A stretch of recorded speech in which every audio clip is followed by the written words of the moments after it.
식사하셨나요? 우와, 잘하시는 분이 앉아 계시죠. 저희 큰아이 선생님이셨던 장로님이 여기 계시네요. 아유, 반갑습니다. 네, 고맙습니다. 큰아이를 잘 키워주셔가지고 큰아이가 아주 잘 지내고 있습니다. 네, 여러분 오늘 저랑 같이 하나님께서 우리의 마음 가운데 또 관계 가운데 태도 가운데 어떤 변화가 있기를 원하시나. 세 번째 같이 룻기 말씀을 가지고 여러분들하고 같이 나누고자 합니다. 여러분 룻은 참 잘하시죠? 룻이 여자예요, 남자예요? 훌륭하십니다. 네. 그럼 나오미가 룻의 시어머니인 건 혹시 알고 계시나요? 그래서 되게 신기한 일이 구약에 있잖아요. 그 나오미, 그러니까 시어머니의 아들들이 다 죽었어요. 그런데 그 며느리가 두 명이 있었는데 오르바하고 룻. 근데 그 룻이 시어머니랑 같이 시어머니의 고향으로 돌아가는 이야기죠. 룻기가. 근데 2장부터는 여러분들이 너무 잘 아는 그 보아스라는 사람을 룻이 만나서, 그러니까 시어머니 입장에서 며느리가 다른 남자를 만나는 거예요. 괜찮으세요? 그렇죠. 근데 그 보아스를 만나서 아이를 낳아요. 근데 그 아이가 나중에 예수님의 조상이 됩니다. 이 어마어마한 예수님의 그 족보에 올라가는 이 어마어마한 일들의 시작이 룻기 1장에 나와요. 여러분들이 지금까지 인생을 살아오시는 여정에서 굉장히 힘들고 어렵고 꼭지꼭지마다 고생스러운 일들을 경험하시고 여기까지 오셨을 터인데, 근데 이 다음에 우리 안에 무슨 선한 일이 일어나겠어? 이렇게 생각하실 수 있는데, 나오미의 삶에 하나님이 역사하신 거를 우리가 보면서 우리가 무엇을 하나님 앞에 다음에 기대할 수 있을까? 이런 것들을 나눠보고 싶습니다. 그래서 제가 여러분 마지막 성경 구절 있잖아요. 여기 보시면 여기 마지막에 22절 22절만 한번 같이 읽어볼까요? 시작. 이렇게 하여 나오미는 모압 여인인 며느리 룻과 함께 모압 지방에서 돌아왔다. 그들이 베들레헴에 이르렀을 때에는 보리를 거두기 시작할 무렵이었다. 그래요. 여러분, 보리를 거두기 시작할 무렵이라는 게 저희한테, 왜냐하면 보아스를 만나는 장면이, 보아스가 며느리가 이렇게 그 밭에 나가서 뭘 이렇게 거두려고 하니까 종들한테 그 여인이 따로 이런 것들을 더 잘 주술 수 있게 보리를 좀 떨어뜨려 놓아라 그러거든요. 그러니까 뭔가 하나님의 역사가 시작할 무렵에 마침 나오미의 남겨진 가족이 이제 돌아가는 이러한 배경이 있단 말이에요. 그래서 하나님께서 우리에게 오늘날 어떤 것을 시작하려고 이 시작할 무렵의 시즌을 보내게 하실까? 이런 이야기를 여러분하고 하고 싶습니다. 자, 룻기 1장부터 우리가 다시 한번 좀 돌아가서 읽어봅시다. 여러분들이 잘 아는 얘기예요. 룻기 1장 1절에 보면 한 남자가 모압 지방으로 가서, 한 남자가 누구냐면 나오미의 남편이죠. 임시로 살려고 아내와 두 아들을 데리고 길을 떠났다 그래요. 그러니까 이 나오미의 남편은 베들레헴에 지금 기근이 들어가지고 어쩔 수 없이 잠깐 고향을 떠나서 쭉 살려고 그런 게 아니고 임시로 살려고 모압 땅으로 갔대요. 그때 갈 때가 몇 명이었을까요? 식구가? 와, 눈치, 그렇죠. 몇 명이었을까요? 안 속지 않으신다. 주일 오후에 피곤하실 텐데 안 속으셨어요. 잘하셨어요.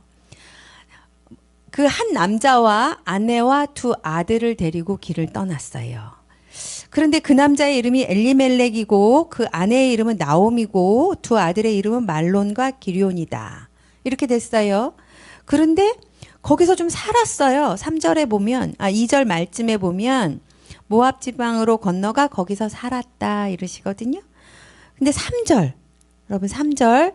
그러다가 나오미의 남편. 이제 여기서 1절과 2절에서는 엘리멜렉이라는 남편이 주인공처럼 얘기가 되다가 3절부터는 이제 나오미가 주인공이 돼요. 그러다가 나오미의 남편 엘리멜렉이 죽고 나오미와 두 아들만 남았다 그래요.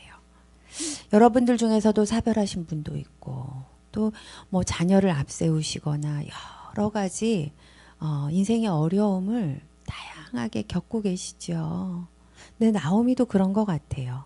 5절에 그러다가 아들 말론과 기럧이 죽으니 이렇게 돼요. 근데 사실은 4절에 여기엔 안 나오지만 제가 읽어보겠습니다. 두 아들은 다 모압 여자를 아내로 맞이하였는데 한 여자의 이름은 룻이고 또 한 여자의 이름은 오르바였다. 그들은 거기서 10년쯤 살았다 그래요. 그러니까 나오미가 모압 지방으로 가서 아들들을 결혼을 시킨 다음에 10년 정도 산 거예요. 근데 그 다음에 아들들이 죽었어요. 5절에. 아들 말론과 기럧이 죽으니 나오미는 남편에 이어 두 아들마저 잃고 홀로 남았다. 그럽니다. 여러분 우리가 원치 않게 인생을 살면서 홀로 남겨지는 것 같은 기분이 들 때가 많죠. 맞아요. 특히 옆에 사람이 있는데도 말이 통하지 않거나 내 마음을 이해받지 못할 때 굉장히 혼자 있는 것 같은 느낌이 들 때가 있으시죠. 그래서 저희가 배우자가 있는데도 말이 통하지 않고 오히려 나를 더 괴롭힐 때 그때 외로움이 더 크다 이런 얘기를 하잖아요. 근데 나오미도 물리적으로만 홀로 남았다가 아니라 이방 땅에 갔어요. 고향도 아니에요. 며느리도 같은 문화를 공유하는 며느리가 아닙니다. 다른 모압 족속이에요. 완전히 정서적으로나 물리적으로나 굉장히 홀로 남겨진 기분이 들었을 것 같아요. 그래서 여기에 5절에 홀로 남았다 이렇게 말씀하시는 것 같습니다. 여러분들이 잘 아시는 이야기가 이제 펼쳐지죠. 6절에 보면 모압 지방에서 사는 동안 나오미는 주님께서 백성을 돌보셔서 고향에 풍년이 들게 하셨다는 말을 듣고 이럽니다. 그래서 우리가 하나님이 우리 안에 새로운 역사를 시작하실 무렵에 우리가 해야 할 일 첫 번째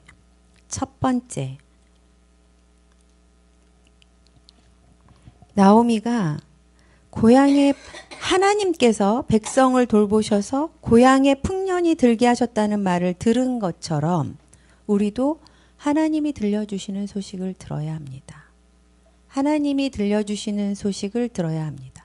옆집 아줌마 얘기 듣지 마시고 여러분 하나님이 들려주시는 소식을 듣고 이 자리에 앉아 계시는 줄 믿습니다. 교회에서 하나님께서 우리 안에 무슨 말씀을 하시지 여러분이 일상생활에서 말씀을 붙잡고 사는 동안 하나님이 어떤 이야기를 하시지 하나님의 소식이 뭐지를 들으셔야 돼요. 근데 우리가 어떤 이야기에 귀를 기울이게 되죠? 옆에 사람들이 하는 얘기만 웅성웅성 우리나라 입시는 누가 결정한다 이런 얘기 들어보셨어요? 옆집 아줌마가 결정한다 이런 얘기 들어보셨어요? 그런 얘기 못 들어보셨어요? 왜냐하면 아이가 공부를 못해 성적이 잘 안 나오면 막 불안하잖아요. 그럼 불안할 때 우리가 하나님 이 아이를 향한 부르심이 뭔가요? 우리 정장로님 계시는데 정장로님 학교에 저희 큰아이가 중1 때부터 고3까지 있었거든요. 근데 지금은 좀 멀쩡하게 공부를 잘하고 외국에서 지금 공부하고 있는데 너무 잘 아실 거예요. 고등학교 올라갈 때도 얘가 무슨 수학인가를 양을 맞았어요. 양이 뭔지 모르세요? 한 60점 정도 되나요? 근데 공부를 잘하는 줄 알았는데 뭐 이렇게 공부를 못. 그래서 제가 어떡하지? 이럴 때 제가 하나님 이 아이를 향한 부르심이 뭔가요? 얘가 수학을 지금 이렇게 못하긴 하지만 그래도 뭐 하나님께서 부르신 소명대로 살게 해주세요. 제가 이렇게 기도했을까요? 그렇게 안 하죠. 고민을 많이 했어요. 그럼 어떡하지? 얘를 학교에 계속 둬야 되나? 이런 고민도 하고, 지금 고등학교 때 공부 성적이 이 정도 나오면 어떻게 하지? 뭐 이런 걱정들을 많이 했단 말이에요. 근데 이제 제가 이렇게 장로님 만나고 우리 선생님들 만나면은, 그래도 뭐 괜찮아요. 이렇게 얘기를 하시면 또 정신 차리고, 그래. 하나님께서 부르시는 뭐가 있겠지. 이렇게 막 그랬단 말이에요. 근데 우리 장로님이 물리를 가르쳐 주셨는데 저희 큰아이가 물리를 너무 재밌어 하는 거예요. 그래서 좀 공부를 해보겠다고. 근데 얘가 이제 병이 있었어요. 책을 너무 좋아해. 이렇게 얘기하면 우리 권사님들, 집사님들이 아우 부럽다, 좋겠다 이러실 텐데 책을 언제 읽냐면 시험 전날 읽어요. 이렇게 두꺼운 책을 회피해 회피. 근데 제가 가만히 그 유전자를 보니까 저희 남편한테서 왔어. 저희 남편이 만화 중독이었어요. 그리고 제가 이혼할까 말까 고민을 많이 했거든요. 그럼 이렇게 제가 아유 권사님 저도 우리 남편이 만화 봐갖고 되게 힘들었어요 이렇게 얘기하시면 우리 권사님들 집사님들이 뭐 그 정도 갖고 그래 술도 아니고 여자도 아니고 어디 돈 도박도 아닌데 뭐 나 만화 가지고 그래 이러시는데 저한테 되게 힘들었어요. 제가 큰애 출산하기 전에 2번 유산을 했는데 이제 2번째 유산할 때 병원에 갔는데 이제 의사가 대기하고 있어야 된다. 하혈이 있으면 병원에 꼭 와서 안정을 취해야 된다. 안 그럼 또 위험하다. 이랬단 말이에요. 근데 저희 남편 어디 갔을까요? 만화 가게 갔죠. 잘하시네요. 와이프가 지금 중내산에 하는데 겁이 나는 거야. 무서워서 만화 가게 가요. 만화 가게. 근데 이제 만화 가게 동네 만화 가게 가면 제가 찾으러 다니잖아요. 만화 가게 몇 군데 이렇게 있으니까 뭐 천하제일 만화 이런 거 있어요. 우정 만화. 제가 동네 만화 가게 다 깨차고 있었어. 그런데 이제 겁이 나니까 먼 동네를 간 거예요. 딴 동네를. 연락이 안 되는 거예요. 배가 아프고 밤 12시가 넘어가는데. 근데 제가 신혼 때 차도 없고 그리고 저는 서울 사람인데 대전에 가 살았거든요. 친구도 없고 친정도 없고 이러는데 와 병원에 가야 되는데 택시 혼자 불러서 가는 거 너무 무섭잖아요. 그래서 이제 저희 남편이 일하는 연구실에 전화를 했더니 이제 선배님 한 분이 오셔가지고 선부님 그 결혼 안 하신 분이요. 결혼 안 한 저를 데리고 병원에 갔는데 여러분 거기 산부인과에 그럼 막 출산하느라고 으악 이런 소리 그 선배님 듣고 대신 보호자 사인하고 나머지 후배들은 밤 12시에 호출당해갖고 그 동네 연구실을 만화가게를 다 찾으러 다녔어요. 거기 월평동 뭐 전민동 이렇게 있어요. 대전에 둔산동. 그래가지고 다 찾으러 새벽 3시에 찾았어. 전 지금 웃으면서 얘기할 수 있지만 왼수죠.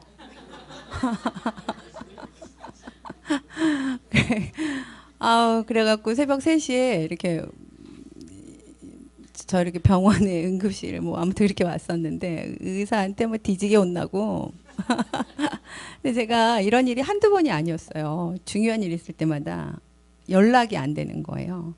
제가 이제 유성이라는 곳에 살았는데 거기가 조폭이 되게 유명한 곳이란 말이에요. 그럼 막 새벽에 유리창 깨고 막 이런 행패들이 근데 우리 남편이 이렇게 자전거 타고 만화가게를 다녔는데 연락이 안 되니까 그럼 또 무슨 일 있지? 이러면 밤새 꼴딱 세우고 걱정하고 이런 일들이 있었어요. 저희 남편 근데 멀쩡합니다. 지금 보면. 제가 학생들한테 이렇게 얘기하면 주차장에서 우리 남편 보면 어머 교수님 멀쩡하신데요? 멀쩡하죠. 그때 그랬다고요. 30년 전인데. 아니요. 30년 전에 뭐예요. 만화가 한참 봤어요. 근데 제가 너무 힘들어서 저희 친정아버님한테 아버지 저 못 살겠어요. 이혼하고 싶어요. 이게 중요한 일 있을 때마다 만화로 회피하는데 제가 어떻게 믿고 살겠어요. 그랬더니 저희 아버지가 도박이 있니? 여자 문제니? 술 문제니? 요거 아니면 너 이혼 못한다 이러셨어요. 하나님이 그렇게 말씀하신다. 와 그러면서 저한테 너 이런 거 갖고 전화할 거면 앞으로 하지 마라 이러시는 거예요. 제가 너무 괴로워가지고 그때 제가 이제 무슨 전투폭발 훈련 같은 걸 했는데 저희 옆집 아줌마가 새벽에 우유 배달을 하시는 분인데 남편이 교회 나가면 핍박을 하셨어요. 그러니까 이분이 교회를 나갈 수 있는 방법이 우유 배달하는 시간에 새벽 예배를 나가고 싶어 하는 거예요. 초신자인데 제가 전도했잖아요. 근데 전 새벽 예배 힘들거든요. 근데 이분이 교회를 나가야 되니까 제가 할 수 없이 이분을 데리고 초신자인데 제가 전도했는데 교회를 못 가니까 그분 이렇게 같이 하고 그 다음에 이제 교회에 앉아가고 기도를 했겠죠. 살아야 되나 말아야 되나. 제가 하나님이 들려주시는 얘기를 들었겠죠. 세상적으로 생각하면 제 친구들한테 얘기하면 너 헤어질 건 빨리 헤어져라. 네 남편 싹시 놀았다. 왜냐면 그 댁에 저희 그 남편 가게도 안에 저희 시아버님이 도박 중독이셨어요. 평생 도박을 하시다가 돌아가셨어요. 그런데 이 중독이 흘러간다. 제가 특히 심리학 공부했잖아요. 딱 보니까 아우 안 되겠어 이게. 저희 아주버님은 일 중독이지. 우리 남편은 만화 중독이지. 시동생은 게임 중독이지. 근데 지금은 다 멀쩡하게 살아요. 다들 뭐 IT 해갖고 근사하게 다 미국에서 어디 뭐 이렇게 공부 잘 살아요. 근데 아무튼 제가 보기에는 이 중독이 그래서 이걸 어떡하나. 우리 아버지가 도와줄 것 같지도 않고 제가 하나님 앞에 나와서 얼떨결에 그 우유 배달하는 초신자 때문에 제가 새벽 예배를 계속 다녔어요. 하나님 저 어떻게 해요? 저 못 살겠어요. 너무 힘들어요. 믿을 수가 없어요. 하나님 어떤 얘기를 하시냐면 여러분 하나님이 들려주시는 소식을 들으려면 그 근처에 있어야 돼요. 언저리에. 나오미가 모압 지방에서 살면서도 귀는 계속 저 땅에 어떤 일이 벌어지는 거야 귀를 기울이셨기 때문에 6절에서 주님께서 백성을 돌보셔서 고향에 풍년이 들게 하셨다는 말을 들었을 겁니다. 여러분이 평소에 어느 부분에 관심을 갖고 귀를 열고 계시는가. 그래야지 우리가 하나님의 음성을 들을 수 있잖아요. 저도 얼떨결에 새벽에 나가서 기도하다가 하나님이 은영아 나는 얘를 저희 남편이 김용재인데 김용재를 너 배우자로 내가 짝지어 준 거야. 그거를 사람이 나눌 수 없어. 근데 하나님 너무 이상하잖아요. 저 사람을 믿고 제가 어떻게 살아요? 그런데 하나님이 근데 얘한테 무슨 잘못 모자란 게 있으면 그 책임은 너한테 있을 거야 이러시는 거예요. 왜냐하면 돕는 배필로. 근데 제가 보니까 모자란 게 한두 개가 아니야. 낳은 게 한두 개고 모자란 게 제가 여러분들한테 우리 남편이 얼마나 문제가 있는지 얘기하면 이 사경회가 안 끝나요. 여러분들이 집에 못 가. 그만큼 우와 너무 근데 하나님이 저한테 얘가 부족한 점이 있는데 그 부족한 거가 계속 늘어나거나 문제가 되는 거는 너한테도 책임이 있을 거야. 그 책임을 내가 너한테 물을 거다. 이렇게 말씀하시는 것 같은 거예요. 제가 정신이 버떡 났어요. 근데 아닌 것 같아서 새벽 예배 좀 안 갈라 그러면 그 우유 배달하시는 분이 너무 뜨거워가지고 조금 일찍 가면 안 돼요. 좀 더 기다하다 오면 안 돼요. 이렇게 하셔갖고 제가 그분 때문에 새벽 예배 1년을 다녔어요. 그럼 저는 새벽 예배 갔다가 오잖아요. 그럼 저희 남편은 만화 가게에서 이제 그래서 새벽 3시, 4시쯤 와가지고 안 보고 온 척하고 심각했다니까. 제가 여러분 농담하는 게 아니라니까요. 근데 저희 남편이 나중에는 뭐 이렇게 어쨌지만 저한테는 이게 굉장히 하나님이 들려주시는 소식이었어요. 저한테. 이게 사람의 방법으로 안 되겠구나. 그래서 제가 대학원을 전공을 원래 심리학이었는데 결혼관계 심리학이라는 걸로 바꿨어요. 왜 바꿨을까요? 결혼관계가 너무 안 좋았어. 제 결혼관계가 제 부부관계가 너무 안 좋아가지고 이걸 어떡하나? 하나님이 나한테 살으라 그러시는데 그러면 살려면 뭐라도 좀 해봐야겠다. 저는 하나님이 들려주시는 소식을 들었던 것 같아요. 근데 저희 남편이 이런 중독의 성향이 있다 보니까 저희 큰애도 책을 이렇게 중독적으로 봤어요. 이렇게 이불을 뒤집어 쓰고 책 보다가 막 불날 뻔한 적도 있고. 제가 이렇게 얘기하면 뭐 천재 아니에요, 뭐 공부 잘하는 거 아니에요 이러는데 아니에요, 여러분. 그런 거 아니고요. 뭐 만화책 이런 거 보고 그리고 막 이렇게 두꺼운 책을 꼭 중요한 고3 때 중요한 시험 앞두고 이렇게 보고 막 그랬어요. 그래서 제가 속이 터졌어요. 그런데 어쨌든 저 정장로님께서 이렇게 잘 가이드를 해주셔가지고 전 깜짝 놀랐어요. 정장로님 여기 계시는지 몰랐거든요.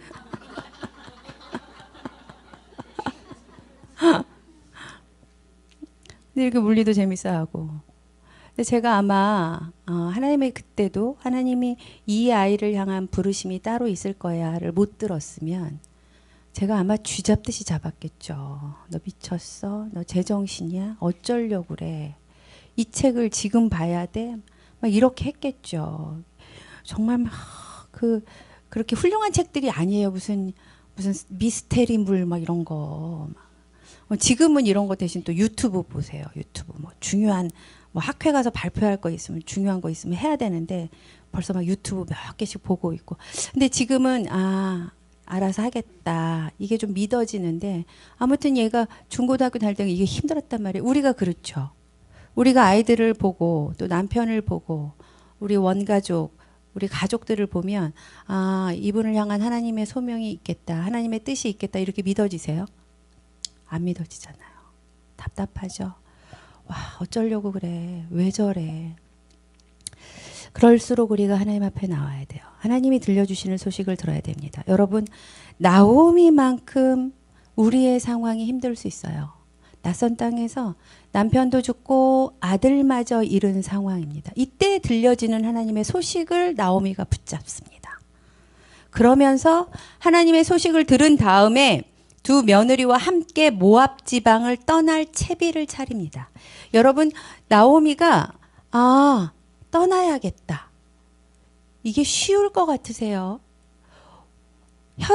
나 혼자인데 이 두 며느리는 우리 유대 지방의 익숙한 문화를 전혀 모르는 며느리들이에요. 근데 같이 채비를 차려서 떠날 준비를 합니다. 그리고 나서 두 번째는 우리가 하나님께서 나오미를 통하여 하나님의 나라를 어떻게 확장시켜 갈 건가? 예수 그리스도를 어떻게 그 조상이 되는 그런 엄청난 일들을 행하실까에 첫 번째 나오미가 하나님의 소식을 들은 거고 두 번째는 나오미 안에 관계의 재정비가 있습니다. 관계의 재정비가. 많은 분들이 룻이 나오미 시어머니를 되게 공경하고 좋아해서 따라간 거라고 착각을 하세요. 그렇지 않아요. 룻이 이제 오늘 성경 구절을 열심히 찾아보면 참 버르장머리가 없었다 이런 생각이 들어요. 자기 고집이 어찌나 센지 한번 볼까요, 여러분? 8절에서 나오미가 이렇게 얘기합니다. 뭐라고 얘기해요? 8절만 같이 읽어볼까요? 시작. 그렇습니다. 8절에서 길을 가다가 이제 함께 채비를 해갖고 갔는데 길을 가다가 나오미가 두 며느리에게 말합니다. 너희는 제각기 친정으로 돌아가거라. 너희가 죽은 너희의 남편들과 나를 한결같이 사랑해 주었으니 주님께서도 너희에게 그렇게 해주기를 빈다. 그래요. 갑자기 같이 가다가 나오미가 얘기해요. 있잖아, 너네 둘 있잖아. 너네는 각각 니네 친정으로 돌아가. 이렇게 얘기합니다. 각각이라고 얘기해요. 각각. 9절에서도 한 번 더 얘기해요. 너희가 각각 새 남편을 만나 행복한 가정을 이루도록 주님께서 돌봐 주시기를 바란다. 여러분, 제각기, 각각 이게 우리한테 들려주는 음성이 있어요. 여러분, 자녀들을 혼낼 때 또 애들이 만약에 둘이건 셋이건 한 애가 좀 문제를 일으키면 우리가 이렇게 해야죠. 니네들은 왜 이렇게 나를 힘들게 하니? 이러죠. 이거 애들 되게 싫어해요. 엄청 싫어요. 우리도 애들을 각각 대해야 돼요. 각각. 자, 여러분들이 살아온 인생에서 내가 지금 40년이 너무 힘들었어요. 그럼 퉁쳐갖고 40년 동안 내가 개고생했어 이러잖아요. 근데 이러는 것보다 이걸 조금 각각 쪼갤 필요가 있어요. 40년 중에 5년은 좀 힘들었는데 3년은 살만했어. 혹시 이러시나요? 안 그러세요? 그렇게 하시면 어떨까요? 이렇게 오늘 교회에서 예배를 드리고 점심을 먹다가 어떤 분이 나한테 마음이 좀 힘들어지는 얘기를 했어요. 그러면 집에 가셔서 여러분들이 생각할 때 왜 교회에서 사람들이 다 나를 이렇게 힘들게 하지? 이렇게 생각하기가 쉽잖아요. 이러면 우리의 마음이 더 깔아앉고 더 무거워집니다. 그럴 때 각각 나누는 게 필요해요. 오 집사님은 나한테 좀 싫어하는 말을 했는데 김 집사님은 그 말은 안 했잖아. 이렇게 각각 좀 나눌 필요가 있어요. 여러분. 이놈의 집구석이 왜 이래? 이렇게 하지 마시고 아, 이 집 남편은 남편은 왜 그래? 그리고 남편이 또 남편만 왜 그래가 아니고 사실 우리가 마음이 힘들 때는 제가 우리 딸이 막 이게 힘들게 할 때 막 책 보고 막 이러면 제가 우리 남편 째려봤겠죠. 당신이 많아 보니까 애가 이렇게 된 거잖아. 하여튼 김씨 집안은 이렇게 되잖아요. 근데 저도 김씨예요. 그러면 애들이 너네 아빠 닮아서 그러잖아. 내가 막 이렇게 하면 애들이 억울해하죠. 아빠가 닮은 것도 있지만 아빠를 안 닮은 것도 있잖아요. 근데 나오미가 우리한테 주는 레슨이에요. 각기, 제각기, 각각 이렇게 대하는. 그래서 여러분들도 집에 가셔서도 니네가 다 아빠 닮아서 나 힘들게 한다 이러지 마시고 니네가 늦장 부리는 건 니네가 아니지. 개똥이하고 소똥이가 있으면 개똥이가 늦장 부리는 거는 아빠랑 좀 닮았나 봐. 근데 소똥이는 그렇게까지 늦장 안 부리나 봐. 이런 태도가 필요해요. 니네가 다 날 힘들게 하잖아. 라면 듣는 사람들은 더 억울해져요. 그래서 여러분들이 내가 너무 힘들다는 걸 강조하고 싶어서 하는 행동들이 상대방들한테는 좀 힘들 수 있겠다. 근데 이게 우리한테도 해당이 됩니다. 하나님이 여러분들이 이제 천국 가실 때 천국 가셔서 하나님이 아이고 우리 개똥이 잘 살다 왔네 이렇게 맞아주실 때요. 여러분들이 하나님한테 어떤 칭찬을 들을 것 같으세요? 상상해 보십시다. 하나님이 개똥아 이 땅에서 너무 수고하고 애쓰고 왔지 이렇게 얘기할 거라고 믿어지세요? 안 믿어주세요? 큰일 났네. 사경회가 안 끝날 것 같은데. 그럼 예를 들어 봅시다. 제가 이제 상상을 해보는 거예요. 하나님이랑 예수님은 여러분을 아시죠? 감사해요. 감사해요. 그럼 이제 다 천국을 가실 건데 천국에 딴 하고 갔더니 하나님이 모세를 데리고 왔어. 모세를. 근데 모세는 내가 누군지 잘 몰라. 여러분이 누군지 잘 모른다 쳐봅시다. 그러면 모세한테 하나님이 뭐라고 나를 소개했으면 좋겠어요. 우리 이제 권사님을 제가 이렇게 권사님이 이렇게 천국에 만약에 이제 한 30년 더 사시다가 천국에 가셔야 되니까 30년 후에 40대니까 30년이 뭐요? 40대면은 50년은 더 사셔야겠다. 이렇게 사시다가 천국에 딱 갔어요. 그때 하나님이 모세야 와봐. 우리 권사가 왔어. 그러면서 모세야, 너 이 권사님 잘 모르지? 이러면서 이 권사님 있잖아. 이러면서 뭐라고 소개했으면 좋겠는지. 여러분들을 뭐라고 소개하면 좋을까요? 말씀해 보세요, 저한테. 제가 다 들어볼게요. 에?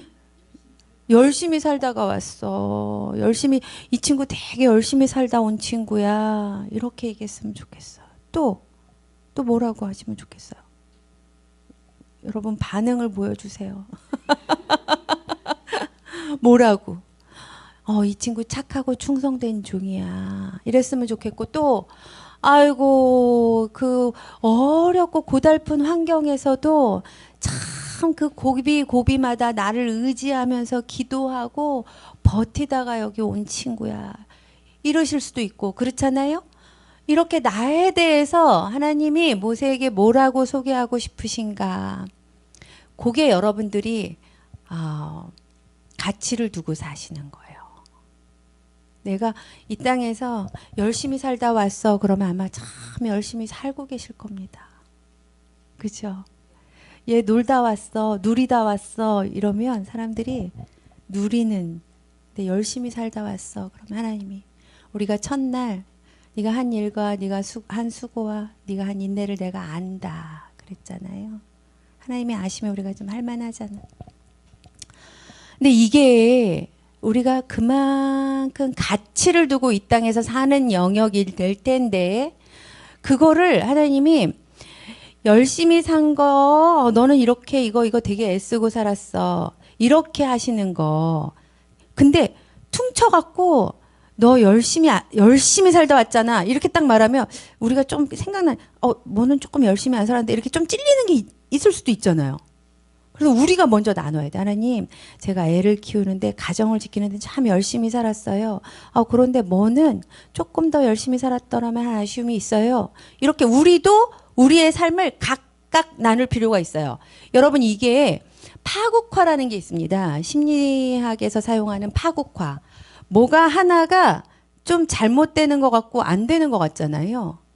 그러면 그 옆에 주변에 있는 모든 것들이 다 같이 안 좋은 것처럼 몰려오는 느낌이 들어요. 그래서 내 인생이 막 실패한 것 같고 내가 그냥 망가진, 제가 첫날 공황장애 예를 들었잖아요. 내가 요번 일은 좀 실패하냐, 요번 일은 좀 어렵네, 이렇게 좀 나누어져야 되는데 내가 살아온 게, 내가 지금 애쓰고 있는 게 다 안 되는 것 같이 막 한꺼번에 몰려올 때 막 어때요? 숨이 안 쉬어지고 압도되죠. 사도 바울이 우리한테 되게 재밌는 성경 구절 남겨줬는데, 에바브로디도라는 분이 아팠었나 봐요. 사도 바울의 동역자였는데 에바브로디도가 좀 나아져갖고 이분을 다시 다른 곳에 보낼 때 사도 바울이 이렇게 얘기합니다. 나한테 겹치는 근심이 생기지 않아서 감사하다 이래요. 겹치는 근심이 생기지 않아서 감사하다. 그래서 저도 저를 위해서 기도할 때 하나님, 저한테 근심이 안 생길 수는 없지만 근심이 겹치지 않게 해달라 이렇게 기도하거든요. 여러분, 왜 근심이 하나 생기고 좀 해결되고 그 다음 또 하나 생기고 해결되고 이러면 좀 살만한데, 이상하게 근심이 막 지금 내가 이게 돈 문제도 지금 힘들어 죽겠는데 건강 문제도 어려워지는데 그때 막 관계 문제도 막 어려워지고 이러면 어때요? 막 숨이 안 쉬어지지 않아요? 막 파국화가 막 끝날 것 같은 너무 두려움이 나를 막 압도하잖아요. 그래서 이렇게 각각 따로따로 이렇게 하는 것들이 우리 안에 좀 연습이 돼야 합니다. 내 자식들이 다 힘든 것 같이 느껴지세요? 그런데 생각해 보세요. 힘든 것만 있으세요? 괜찮은 것도 있죠? 그러니까. 아멘. 괜찮은 것도 있습니다. 그걸 우리가 봐줘야 돼요. 그게 하나님이 들려주시는 소식일지도 모릅니다. 나오미는 이러한 모습을 우리한테 보여주는 거예요. 너네 제각기, 각각, 너네 각각 새 남편을 만나 행복한 가정을 이루도록 어쩌고 저쩌고 이래요. 9절에는 여러분, 여기에 9절이 안 나오는데, 나오미가 작별하려고 그들에게 입을 맞추니 며느리들이 큰 소리로 울면서 말하였다. 아닙니다. 우리도 어머님과 함께 어머님의 결혜에게로 돌아가겠습니다. 그래요. 이때는 오르바도 같은 마음이었어요. 아니에요, 저 어머님 따라갈 거예요. 어머님 결혜, 어머니 결혜가 유대 민족이죠. 그쪽에 같이 갈 거예요. 막 이렇게 얘기하니까 나오미가 11절에 그러나 나오미는 말렸다 그래요. 말렸다. 돌아가다오 내 딸들아, 어찌하여 나와 함께 가려고 하느냐. 아직 내 뱃속에 아들들이 들어있어서 그것들이 너희 남편이라도 될 수 있다는 말이냐. 12절 돌아가다오, 계속 요구해요. 내 딸들아. 12절에서 심지어 제발 돌아가거라. 여러분, 말 더럽게 안 듣는 거예요, 며느리들이. 야 제발 좀 돌아가라, 이 말을 몇 번을 하는 거예요. 얼마나 강조합니까? 그리고 12절 13절에도 계속 설득해요. 내 딸들아, 너희들 처지를 생각하니 내 마음이 너무나 괴롭구나. 내 처지를 생각해도 괴로워 죽겠는데 너희들 처지를 생각하니 내 마음이 너무 괴롭구나. 주님께서 손으로 나를 치신 것이 분명하다 이래요. 여러분, 내 처지를 생각해도 힘든데 내 자녀들, 내 집안 처지를 생각할 때 너무 괴로울 때 있으시죠? 그렇죠. 내 문제도 내 건강도 내가 괴로워 죽겠는데 내 자식을 바라보면 어떻게 사나. 제가 이제 여러분들하고 오늘이 마지막인데, 제가 편안해 보이지만 사실은 저한테 중풍에 걸려서 힘들어하는 남동생이 있어요. 남동생이 20살 때 유학을 가서 잘 사는 줄 알았는데 7년 전쯤, 6년 전쯤 전화가 왔어요. 그 남동생의 그 친구가 밤 12시에, 왜 그런 시간에 전화 오는 건 좋은 전화 아니잖아요. 받아보니까 누님, 제이콥이었는데 영어 이름이 제이콥이 쓰러졌습니다. 그래서 제가 그때 학기 중이었는데 수업도 막 정리 어떻게 뭐 하고 그 전화 받자마자 무슨 가족관계 증명서를 띄워야지 제가 병원에서 처리를 할 수 있대요. 그래서 이제 부모님이 80대시니까 연로하시니까 소식을 전하면 힘들으실까봐 제가 막 미국에 급하게 갔어요. 갔는데 이미 뭐 코마 상태, 혼수 상태에 빠졌고 저를 뭐 당연히 알아보지는 못하고 숨만 쉬고 있고 그래서 이제 일주일 동안 얘가 그 조그만 식당, 흑인들 대상으로 하는 무슨 치킨 레스토랑 같은 걸 하고 있었는데 그걸 좀 정리를 대충 했는데 정리가 잘 안 돼서 엄청 손해를 봤어요. 그리고 나중에 계산을 다 해보니까 빚 갚고 있는 재산 어쩌고 하니까 정말 플러스 마이너스 0원이 됐어요. 빵원. 하나도. 근데 이 친구가 20살 때 유학을 갔으니까 그때가 40대 후반이었는데 미국 시민권자죠. 한국에선 어떻게 살아야 될지 정보는 하나도 없죠. 그래서 이 친구는 이제 병원에 나비두고 저는 다시 와서 한 달 동안 좀 있다가 부모님을 다시 모시고 가서 이렇게 있다가 그 친구 미국 생활을 정리하고 데리고 왔어요. 근데 그때가 코로나 때예요. 그러니까 여러분 미국 시민권자는 우리나라에서 보험 혜택을 많이 못 받아요. 그러니까 이제 두 부모님이 이렇게 데리고 뭐 재활 뭐 이렇게 하는데 너무 고생을 하셨어요. 그러니까 이 왼쪽이 이렇게 준품이 와가지고 지금은 이렇게 지팡이 짚고 이렇게 걸어 다니는데 이제 부모님들이 이렇게 연로하시니까 돌보는 것도 지쳐가실 거 아니에요? 저한테 이게 참 마음이 무겁습니다. 그러는 와중에 결혼한 줄 알았던 자매가 돈을 다 가지고 도망갔어. 한국으로. 그래서 가봤더니 자매가 없어. 근데 그 같이 있는 친구들이 저기 집에 현금이 있을 거라고 뒤지라고 찾으라고 누나가 꼭 찾아야 된다고 저한테 누님 찾으셔야 돼요 이러는데 제가 그렇게 찾았는데 못 찾았어요. 근데 나중에 그 여자분이 와서 냉장고 냉동실에 아이스박스 있잖아요. 그 바닐라 아이스크림 통에다가 현금을 넣어놨었대요. 제 동생 의식이 없으니까 그걸 얘기를 못 할 거 아니에요. 근데 그걸 다 훔쳐가고 가버렸어 진짜. 제가 그래서 성경에 악인이 있다가 맞다. 진짜 그렇더라고. 그리고 연락이 딱 전화하고 뭐고 다 끊어졌어. 이렇게 완전히. 근데 이제 얘가 미국 사람이니까 미국에서 그때 혼인신고 이렇게 법적으로 진행되고 있었는데 그런 것들 다 차단했더라고요. 그러니까 얘 인생이 얼마나 힘들어요? 와, 자녀도 없지. 부인도 없지. 혈혈단신으로 굉장히 힘들어. 근데 몸도 안 좋아졌지. 그러니까 이제 처음에는 인지적으로도 좀 많이 힘들고. 근데 저도 누나인데 제가 얘 동생을 생각하면 얘 인생을 하나님 어떻게 하실려나 참 답답하고 그러는데 저희 부모님은 얼마나 억장이 무너지시겠어요.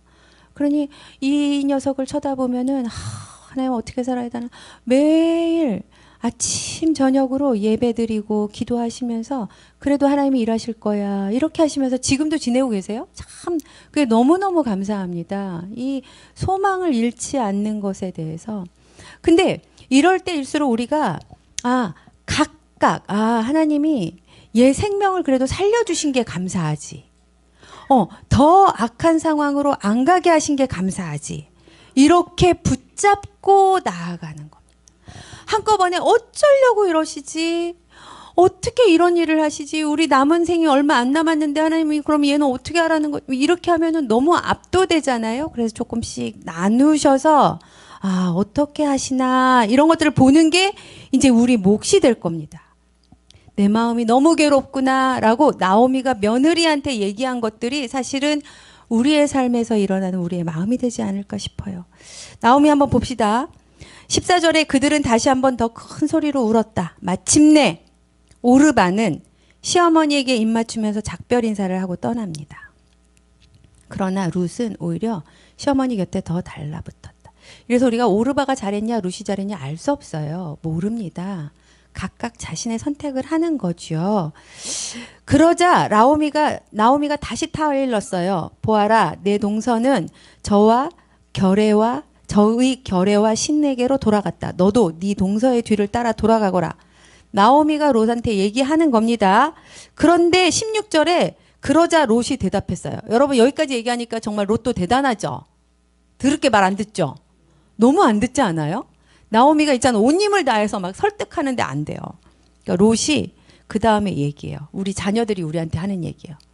16절 나더러 어머님 곁을 떠나라거나 어머님을 뒤따르지 말고 돌아가라고 강요하지 마십시오. 이래요. 롯이. 여러분 집에서 많이 듣는 얘기 아니에요? 집에서 자녀들이 우리한테 이러지 않아요? 내가 알아서 할게. 엄청 얘기하지 않아요? 야, 너 이렇게 이렇게 해야 돼. 하나님 이런 거 기뻐하셔. 그럼 애들이 네 부모님 이러나요? 내가 알아서 할게. 그만 좀 해. 나보고 강요 좀 하지 마. 이렇게 얘기하잖아요. 그 버전이 여기 나와요. 그 버전이 여기 나옵니다. 다시 한번 읽어볼게요. 그러자 룻이 대답하였다. 16절. 나더러 어머니 곁을 떠나라거나 어머님을 뒤따르지 말고 돌아가라고는 강요하지 마십시오. 아주 당차게 고집스럽게 얘기합니다. 그 다음에 얘기해요. 어머님이 가시는 곳에 나도 가고 어머님이 머무르시는 곳에 나도 머무르겠습니다. 어머님의 결례가 내 결례고 어머님의 하나님이 내 하나님입니다. 17절에 어머님이 숨을 거두시는 곳에서 나도 죽고, 이게 이제 룻의 고백이 될 텐데, 근데 이런 고백을 하려면 좀 기가 세야 되나 봐. 순진순진하게. 여러분들 자녀들이 여러분 고집 부리고 있어요? 드세게구나요. 말 들을 게 안 듣나요? 그러면 뭐라도 할래나 기대해도 되나요? 오히려 기가 죽고 움츠러 들어갔고 엄마 눈치 보면서 이러고 있으면 그러면 더 안 좋을 수 있겠다, 이런 생각도 해보세요. 그런 생각도 해보셨으면 좋겠어요. 제가 어제 부모님들이 지나치게 통제하면 그 자율성이 침범되면서 아이들이 선택적 함구증, 또 그거를 심리학에서는 거짓자와 파편화된 자 막 이러면서 이렇게 가스라이팅도 좀 당하기 쉽고 막 이런다 그랬잖아요. 근데 여기 성경에 보면은 룻은 자기 목소리가 너무 분명했어요. 여러분 자기 목소리가 강한 친구들 좀 힘들죠? 저도 우리 선생님은 계셔갖고 너무 잘 알 텐데, 저는 이렇게 소심한 성격이고 좀 불안하고 걱정이 많으니까 이제 고등학교 때 아이가 고3 때 어느 학교를 합격을 했어요. 굉장히 좋은 학교예요. 너무 좋은 학교. 그래가지고 어머, 야, 하나님의 은혜다. 네가 사실은 가로 열고 네 주제 가로 닫고 네 주제 이렇게는 얘기 못하고 야, 너무 하나님의 은혜로 네가 그 대학을 붙었으니 우리 막 이러자 그랬다. 애가 저한테 정말 지금도 기억나요. 너무 기분 나빠서. 엄마 그만해. 엄마 나가. 이러는 거예요. 방에서. 이게 뭐야, 버릇없이. 뚜껑이 열렸어요. 야, 가로 열고 네 주제에 가로 닫고. 그 고3 때도 공부 안 하고 책을 이따만 거 딴 거 보고 딴짓 하던 애가 그 좋은 학교를 붙여주셨으니 하나님의 은혜다. 가자. 근데 애가 재수하겠대요. 재수해서 성적 다 안 나올 수 있고, 제가 너무 불안했어요. 이게 뭐야, 막 이러면서. 근데 우리 남편은 지 인생인데 내버려둬 이러잖아요. 참 저렇게 무책임한가 막 이렇게 속으로 부글부글. 그런데 제가 이 친구가 학교에서 너무 잘 가르쳐 주셔가지고 자기 목소리를 안 꺾어.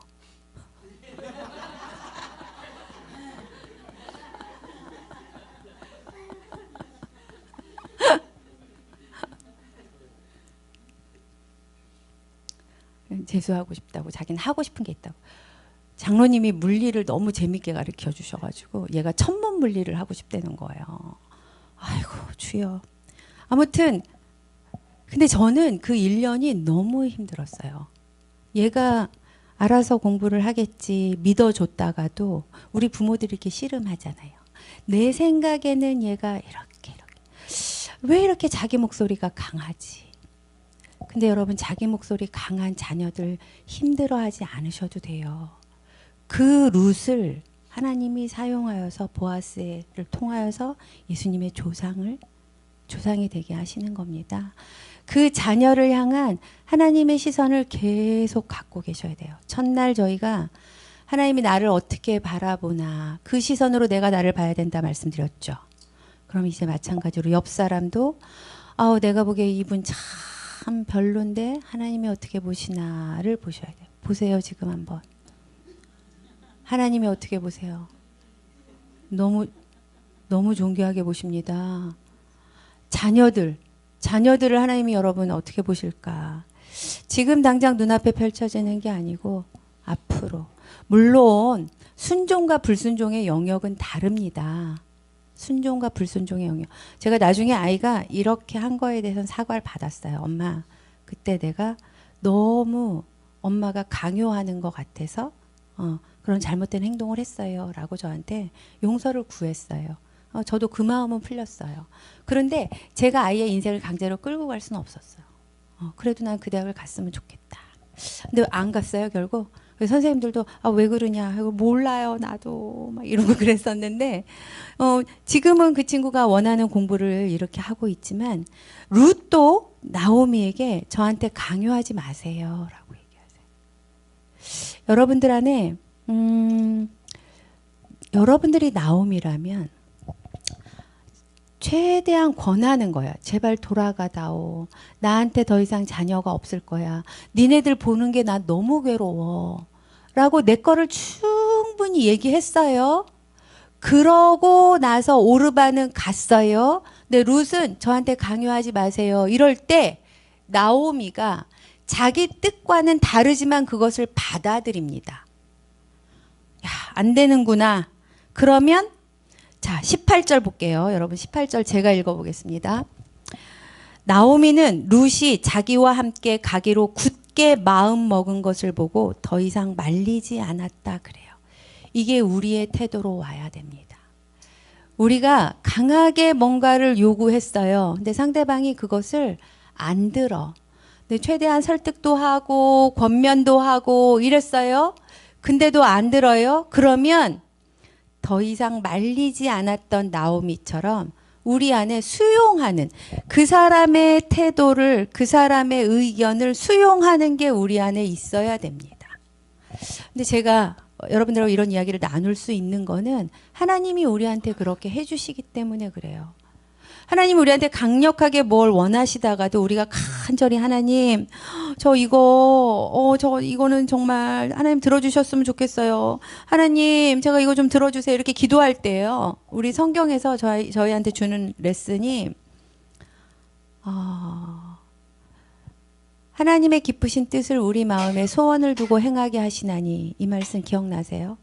우리 마음을 바꾸어 주시든지 아니면 우리가 소원을 주님 앞에 계속 구할 때 하나님께서 뜻을 돌이켜서 우리의 기도를 들어주실 때도 있다는 거.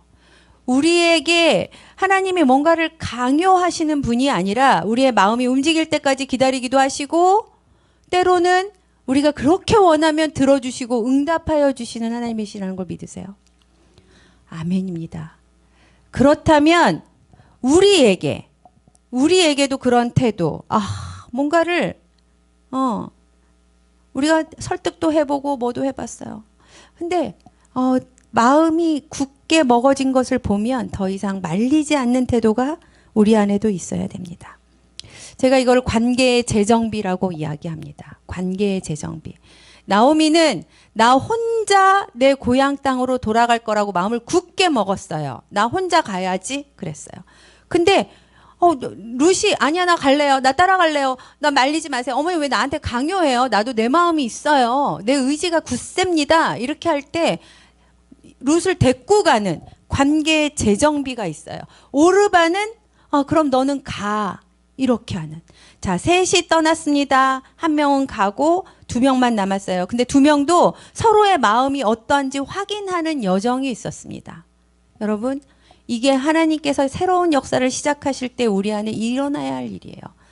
어떤 사람을 정리하고 끊어내라는 게 아니에요. 제가 상담을 하다 보면 저한테 오셔갖고 교수님 있잖아요. 저는 사람을 딱 3번 보면 압니다. 막 이래요. 아니면 그럼 또 어떤 분은 저는 저한테 실수한 사람은 절대 안 봐요. 이래요.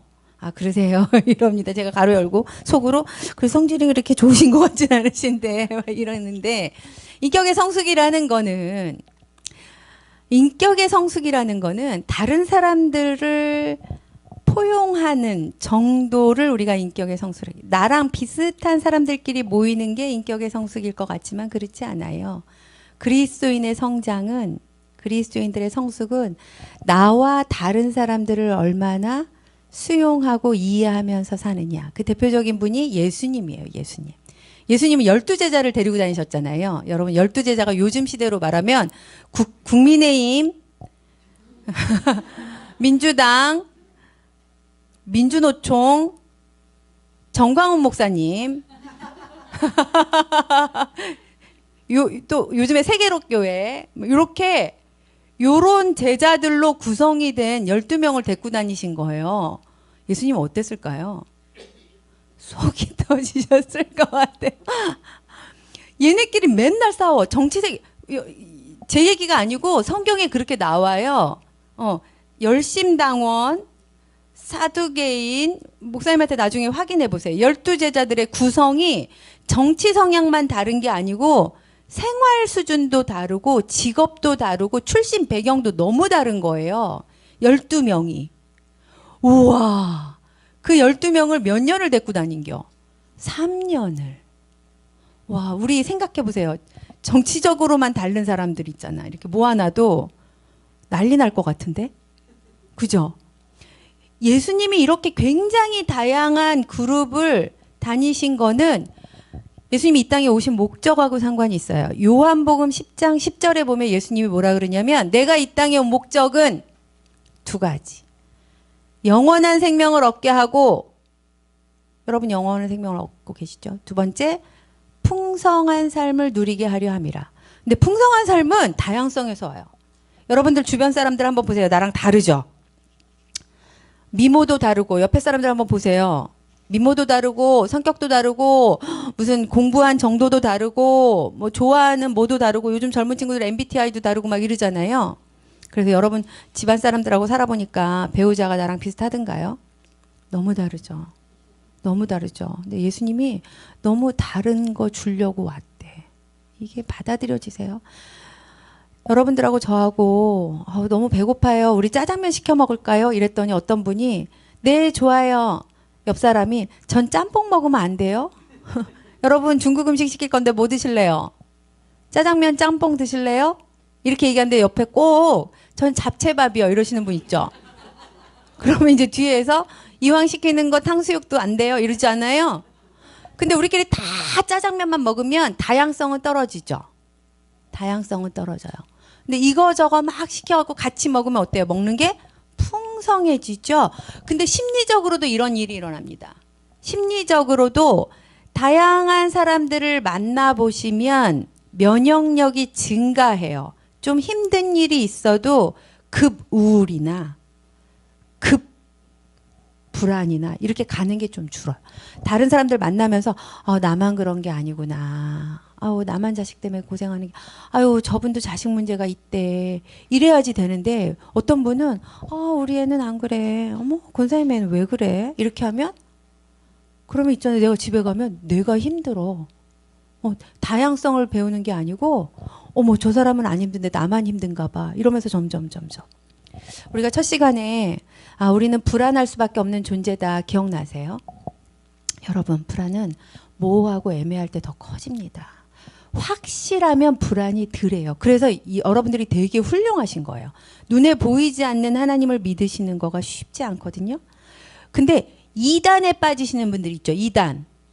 2단은 확실해요. 예수님 언제 오셔? 몇 월 며칠? 이렇게 하고 성경 공부도 지금 몇 개 외워야 돼. 오늘 아침에 뭐 행동해야 돼. 이렇게 분명하고 또렷한 것들을 자꾸 제시합니다. 그러면 불안이 좀 줄어들어요. 그러니까 이 불안이 높으신 분들이 2단으로 빠지기가 쉬워요. 눈에 보이거든. 그리고 2단 교주들을 보면 굉장히 화려하게 치장합니다. 그죠? 막 JMS 아세요? 정명석 씨? 막 그러면 엄청 화려하게 막 하얀색 양복 입고 어느 날 우리 김사무엘 목사님이 하얀색 양복 입고 빨간색 넥타이 메고 그러면 여러분 하나님 지금 오십니다 이러시면 어떠실 거예요? 아멘 하실 거예요? 이제 그러면은 오라리 이렇게 돼요. 근데 목사님 안 그러시잖아요. 여러분 이게 2단으로 안 가려면 우리가 모호하고 애매한 걸 견디는 힘이 있어야 되는데 우리 영광교회가 그런 힘이 있는 겁니다. 네, 여러분들이 목사님 저 예수님이 언제 오실지 알려주세요. 너무 불안해서 못 살겠어요. 그랬더니 목사님이 언제 오세요. 이렇게 하면 마음은 편해져요. 근데 그게 하나님이 우리한테 원하시는 게 아니에요. 불안하고 모호한 걸 견디라고 우리한테. 근데 불안하고 모호한 건 견딜 수 있는 힘이 언제 생기냐면 다양성을 수용할 때 생겨요. 다양성. 아, 나는 돈 문제 갖고 힘든데 우리 권사님은 자식 문제 갖고 힘들구나. 아, 우리 또 이분은 관계 갖고 힘들구나. 아, 요런 어려운 것들 이렇게 같이 나눠줄 때 우리 삶이 풍성해집니다. 그러면 우리의 불안을 견디는 힘이 좀 더 생긴다는 겁니다. 여러분, 요거가 신앙생활이에요. 불안해하는 나를 정죄하고 회개하고 이러는 것만이 아니라 하나님 제가 불안하네요. 이렇게 하다가도 우리가 같이 교제하면서 같이 기도할게. 그게 얼마나 힘든 일이야. 너무 고통스럽지. 우리 같이 기도해요. 이러면 내 불안이 조금 줄어들잖아요. 이게 신앙생활입니다, 여러분. 예수님이 이것을 위해서 이 땅에 오셨다 그래요. 풍성한 삶을 누리게 하려 함이라. 근데 음식을 짜장면 짬뽕 먹는 것만 다양한 게 아니라 저도 자식을 둘 키워보니까 애들이 너무 달라요. 하나는 저희 집에 되게 유명한 사건이 있는데 함양 사건이라 그래요. 함양이라는 지역을 지나다가 일어난 사건이에요. 우리 저 학교에서 이제 기독교 대안학교니까 그 애양원이라는 데를 부모님들이 좀 가보셨으면 좋겠다. 그래서 우리 가족들끼리 그러면 애들 둘하고 저희 남편하고 여름 휴가 때 우리가 그러면 한번 거기를 가보자. 거기가 전라남도 쪽에 있는. 그래서 이제 여행을 이렇게 차로 여행을 하고 있는데 그때 라디오를 듣고 있는데 함양에서 나비 축제 한다는 방송이 나왔어요. 근데 우리는 그때 한평, 죄송해요. 함양은 어디예요? 함양은 경상도예요. 얼마나 풍성해요. 이렇게 알려주시니까. 여러분들 잠도 딱 깨잖아요. 이거 봐요. 제가 아는 척하는 년이라고 제가 어제 말씀드렸죠. 기억나시죠? 어제 오신 분들만 웃을 수 있어요. 딱 걸렸죠? 한평에서 나비 축제 한다는 방송이 나오는 거예요. 그걸 듣자 우리 큰애가 나비 보고 싶다. 그때 애양원이 어디 있어요? 여수예요. 순천이 아니고. 그러니까 여수로 가고 있는 길인데 아유, 제가 아는 척 한다고. 그래서 근데 이제 둘째는 목표를 정하면 가야 돼. 우리가 지금 여수를 가기로 했는데 왜 갑자기 목표를 바꾸냐. 말도 안 된다. 둘이 너무 싸우는 거예요, 뒤에서. 그래서 차를 세웠어. 이게 집안에서 한두 번 있었던 일이 아니니까 차를 세우고 우리 남편은 뒤에 돗자리를 꺼냈어. 그래서 나무 밑에다가 돗자리를 피고 은영아 일로 와. 쟤네 싸우는데 한 장 걸려. 둘이 알아서 결정을 해라. 여수를 가든 한평을 가든 둘이 알아서 결정을 해라. 근데 그때가 차를 세운 시간이 1시인가 2시예요. 난리가 났어요. 둘이 막 왜 가기로 했으면 가야지 또 딴 데로 새냐. 그러니까 한평의 나비추를 지금 안 보면 어떡하냐. 이러면서 지금 둘이 그래갖고 이제 둘이 또 합의를 봤어요. 애들이 너무 달라요. 근데 우리가 하도 치여가지고 너무 다양하죠. 어떻게 됐을까요? 우리 큰애가 500원인가 1,000원을 줄 테니 한평을 가자 이렇게 된 것 같아. 그래서 한평을 갔어. 근데 끝무렵이었는데 한평 나비 축제만 하는 게 아니라 거기서 미꾸라지 잡기 진흙탕에서 그걸 하더라고요. 그러니까 남자애가 이제 초등학생 때였으니까 초등학생인가 중학생인가 너무 신나가지고 미꾸라지 막 잡아가지고 너무 재밌어 하는 거예요. 그래서 결과는 굉장히 은혜롭고 평화스러웠는데 이제 그 2시간 동안 싸울 때는 우리는 남편하고 그늘에 앉아가지고 우리 둘이 맥심 커피 타 먹고 저것들을 근데 저희가 그거를 다양성을 인정하지 않으면 둘 중에 하나를 혼내게 되죠. 그죠? 두 사람이 굉장히 다르구나. 얘는 이렇고 얘는 이렇구나. 이걸 받아들이지 않으면 너는 왜 그래? 넌 진짜 너 이거 문제야. 고쳐야 돼. 이렇게 하는데 굉장히 다양한 모습으로 살아가는구나. 저희는 지금도 그래요. 지금도 너무 달라요. 그래서 저희 집 가훈이 사실 항상 기뻐하라, 쉬지 말고 기도하라, 범사에 감사하라가 표면적인 가훈이야. 실질적인 가훈은 내가 알아서 할게요. 내가 알아서 할게. 모든 사람들이 다 저희 남편 지금 미국 출장 가 있거든요. 근데 지금 이렇게 공항에서 이동하는데 컵라면 너무 배고파서 컵라면을 끓여 먹는데요. 그래서 여기 오면서 통화했는데 그래서 아이고 컵라면 그거 몸에도 안 좋은데 그릇에 좀 부어서 먹어. 그랬더니 뭐랄게요? 내가 알아서 할게. 잘하셨어요. 내가 알아서 할게. 내가 알아서 할게. 저희 남편도 저한테 그냥 너 목 쩍쩍 갈라지니까 뭐 맥심커피 그만 줄이고 뭐 어쩌고 제가 뭐라 그럴게요? 내가 알아서 할게. 이게 실질적인 가훈이 됐어요. 우리가 상대방이 내가 알아서 하는 게 있을 거다라고 믿어주셔야 됩니다. 이게 나오미가 룻에 대한 태도예요. 더 이상 강요하지 않고 그 태도를 받아들이는 거. 나오미한테 여러분 쉽지 않았어요. 이게 관계의 재정비가 일어나야 되는 거거든요. 나오미가 생각한 거는 나는 혼자 고향으로 돌아가서 어떻게 살아야겠다. 이게 쭉 있었을 겁니다. 왜냐하면 고향 베들레헴 땅 내가 잘 알고 있는 땅이잖아요.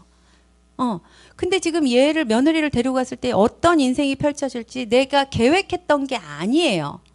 그런데도 이 사람이 룻이 너무 강하게 나오니까 내 계획을 바꿔야 돼요. 내가 생각했던 그림을 바꿔야 됩니다. 이게 관계의 재정비예요. 여러분들이 자녀들을 향해서 우리 가정을 향해서 계획하고 그리는 모습이 어떠할지 몰라도 그 구성원이 아니야 나는 이거 안 할래. 그러면 더 이상 강요할 수 없어요. 이게 우리의 몫이어야 될 겁니다. 이런 관계의 재정비가 있을 때 하나님께서 나오미가 예수님의 조상이 되게 하는 은혜를 베푸십니다. 룻이 가지 않았더라면 나오미 안에 이런 관계의 재정비가 없었더라면 나오미가 그러한 축복을 경험할 수 없었을 거예요. 여러분은 어떠한 관계의 재정비를 생각하십니까? 어떤 것들을 끊어내는 게 관계의 재정비가 아니에요. 제가 아까 저를 찾아오는 사람들이 교수님 저는 3-4번이면 끝나요. 저 사람이 나한테 쌩 까는 거 제가 3번은 받아들이지만 더 이상 안 합니다. 라고 얘기할 때 그렇게 해서 나한테 도움이 되는 게 뭔가요? 그럴 때 한 번 더 참아주시는 게 어떨까요? 제가 이런 얘기를 하는데요. 여러분 이게 쉽지 않아요. 알죠? 제가 부부 상담 많이 한다 그랬는데 남편하고 이렇게 아내가 왔을 때요. 어떤 아내가 저한테 이렇게 얘기했어요. 맞추고 사는데 지쳤어요. 이제 그만하고 싶어요. 용서하는 것도 지쳤어요. 싸우면 항상 내가 먼저 화해를 시작해야 되고 참아도 항상 내가 참고 이 사람은 자기 멋대로 하고 살아요. 그래서 이제 그만하고 싶습니다. 이렇게 얘기했어요. 근데 이번에도 남편이 큰 잘못을 했어요. 더 이상 안 하고 싶습니다. 아내가 얘기할 때 남편 보고 어떻게 하고 싶으세요? 그러면 이 집 이런 남편들은 보통 가만히 계세요. 글쎄요 이렇게 하고 속 터지죠. 아들 같으면 한테 주워받고 싶죠. 근데 이 집 남편이 또 가만히 있는 거예요. 그래서 내가 아내 보고 남편의 이런 태도를 보고 얼마나 답답하셨겠어요. 근데 그 답답한 게 이번만이 아니라 30년, 40년을 이러고 사셨을 것 같아요. 얼마나 속이 터지시겠어요. 네, 교수님 저 이제 그만하고 싶어요. 그만하고 싶을 것 같아요. 그럴 때 제가 기도하시면 하나님 뭐라 그러세요? 한 번 더 해봐 라고 할까봐 기도를 못 하겠어요. 그러니까 이게 우리가 공평해야 된다고 생각들을 참 많이 하세요. 내가 10번 싸웠는데 내가 9번 사과하고 말 걸었으면 한 번은 나한테 사과하고 말 걸어야 되는 게 아닌가? 근데 이게 우리의 생각일 수 있어요. 9번 해본 사람이 그래도 편하지 않을까요? 한 번도 안 해본 사람은 미안해 말하는 게 너무 어렵지 않을까요? 그죠? 그럼 우리가 그리고 천국 갔을 때 하나님 우리한테 야, 너 9번 하더니 10번까지도 하고 왔더라. 그게 얼마나 대단한 거니? 라고 하지 않으실까요? 이게 참 하나님 나라의 셈법이 그래서 억울해. 참 이게 억울해요. 그래서 이 땅에서 끝나고 나면은 참 괴로울 것 같아요. 근데 다행히 우리한테 천국이 있어요. 그리고 하나님이 아신다는 거예요. 근데 9번 하시는 분들이 한 번 더 사과할 수 있는 거 있잖아요. 그거는 여러분이 내가 9번 했는데 한 번 더 해야 돼? 진짜 하기 싫다. 이렇게 생각하실 일이 아니라, 야, 내가 이거를 해내는구나. 우와, 이 진짜 하기 싫은 거를 내가 하나님이 원하시니까 한 번 더 해보는구나. 이런 나를 하나님이 어떻게 보실까를 보셔야 돼요. 그죠? 그 치사하게 내가 또 한다. 이게 아니에요. 이게 아닙니다. 이런 나를 하나님이 어떻게 보실까? 제가 우리 남편하고 살면서 우리 남편이 지금 굉장히 멀쩡해졌는데 그래갖고 사람들이 내가 굉장히 속 편하게 사는 줄 아는데 제가 이렇게 멀쩡하게 되기 위해서 제가 얼마나 기도를 많이 제가요 저희 시아버지를 모시고 살아서 도박 중독인 시아버지를 제가 홀 시아버지 시어머니 결혼 전에 돌아가셨는데 이 아버님이 도박을 너무 하고 다니시니까 혼자 살게 하실 수가 없는 거예요. 돈을 막 빌려다가 도박하시고 그러니까 이제 우리 큰아들네는 미국으로 유학을 갔는데 저보고 모시고 살으래. 난 또 순진해가지고 그러라고 하면 나 그래야 되는 줄 알았어. 그래가지고 모시고 사는데 우리 아버님이 제가 집을 비우잖아요. 그럼 피아노 의자 밑에다가 제가 이렇게 무슨 애들 강습비 넣어놓고 그거 다 가지고 가시고 전세 살고 있었는데 전세 문서 우리 남편이 집에 놓으면 안 된대. 그래서 친정집에 갖다 놨어요. 뭐 그렇게까지 해야 되나? 나중에 살아보니까 그렇게까지 했어야 되더라고. 우리 시동생이 우리 아버님 하늘나라에서 듣고 계실 텐데 시동생이 이거 뭐지? 자기가 과외해가지고 등록금을 이렇게 만들어놨는데 그걸 갖고 도박을 하러 가셨어요. 뭐 그런 일이 한두 개가 아니었어요. 그러니까 우리 시동생이 자기 학교는 다녀야겠는데 울면서 전화해갖고 형수나 등록금 좀 해달라고 너무 불쌍하더라고. 뭐 우리도 가난했는데 아무튼 이런 일들이 막 많았어요. 근데 그 시아버지를 제가 모시고 살았단 말이에요. 그리고 저희 남편은 지금도 뭐 워낙 출장을 많이 가지만 그때도 거의 한국에 없었어요. 이 IT 개발하는 사람이어갖고. 근데 이제 아버님하고 저하고 이렇게 사는데 우리 아버님이 도박만 하시는 게 아니고 소리를 버럭버럭 지르는지 마음에 안 드시면 저한테 이렇게 전화기를 던져서 이렇게 딱 하시는 거예요. 그러니까 우리 남편이 가만히 안 움직이면 안 맞는데. 그러니까 피하려고 그러면 맞는데. 그걸 나한테 알려줬어. 은영아, 안 움직이면 안 맞아. 근데 저는 그때 당시에도 제가 수서에 한국여성상담센터라고 가정폭력 가해자 상담을 하고 있었어요. 제 직업이. 근데 우리 집에서 가정폭력이 일어나. 그러니까 이제 화가 나시면 막 문을 쾅쾅 닫으시고 막 물건을 막 씩씩거리시고 주로 화나시는 내용이 돈 해달라 뭐 이러는데 이제 돈 안 해준다. 근데 저는 또 돈도 없었지만 우리 큰아주버님이 되게 무서운 어른이었어요. 저한테는.